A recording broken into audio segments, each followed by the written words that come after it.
নির্দেশের পরেও দেশের ৬ বিভাগের ৬টি বিভাগীয় শিশু হাসপাতাল হামের চিকিৎসার জন্য এখনও প্রস্তুত হয়নি। বেশিরভাগ এলাকায় স্বাস্থ্য প্রশাসনের কর্মকর্তারা বলছেন প্রয়োজনীয় সরঞ্জাম হাতে পাওয়ার পর তারা কাজ শুরু করতে পারবেন। আর অন্যান্য হাসপাতালে ভর্তি হামে আক্রান্তদের স্বজনরা জানান, শিশু হাসপাতালগুলো চালু হলে শয্যা এবং অপরিচ্ছন্ন পরিবেশের সংকট অন্তত থাকতো না।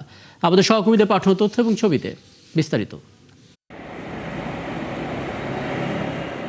হামে আক্রান্ত খুলনার শিশুরা চিকিৎসা নিচ্ছে খুলনা শিশু হাসপাতাল ও মেডিকেলের বারান্দায়। এক শয্যায় গড়ে 4 জন শিশুকে চিকিৎসা নিতে হচ্ছে।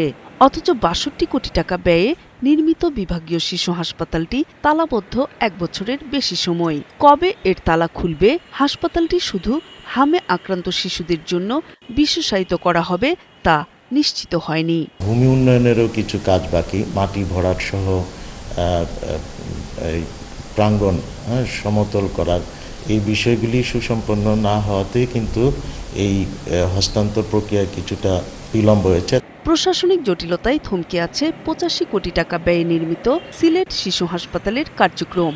স্বাস্থ্য অধিদপ্তরের সহকারী পরিচালক জানান, হাসপাতাল পরিচালনার জন্য আসবাবপত্র, চিকিৎসা সরঞ্জাম সহ দরকারি উপকরণ আসার পর চালু হবে হাসপাতালটি।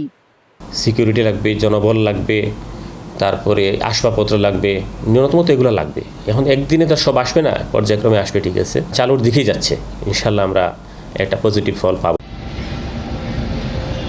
রাজশাহীতে 35 কোটি টাকা ব্যয়ে নির্মিত 200 শয্যার বিশেষায়িত শিশু হাসপাতালটি রক্ষণাবেক্ষণের অভাবে ভবনের কোণে কোণে জমে আছে ময়লা আবর্জনা আর আগাছা। ভবন নির্মাণের কাজ 6 মাস আগে শেষ হলেও চালু হয়নি বরিশাল শিশু হাসপাতাল।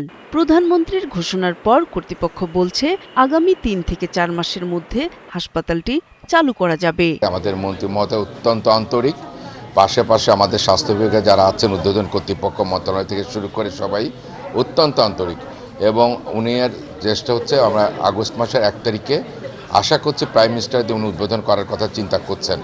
এই ব্যাপারে আমাদের যতটুকু কাজ করার আমরা করছি, ইনশাল্লাহ আমরা এটা করতে পারবো বলে আমি বিশ্বাস করি। দীর্ঘ 2 বছর অপেক্ষার পর অবশেষে প্রধানমন্ত্রীর ঘোষণার পর চালু হতে যাচ্ছে 100 শয্যার কুমিল্লা শিশু হাসপাতাল। শিগগির হাসপাতালটি চালু করার আশ্বাস দিয়েছে কর্তৃপক্ষ। নূর তাজমিন নীর, ৭১।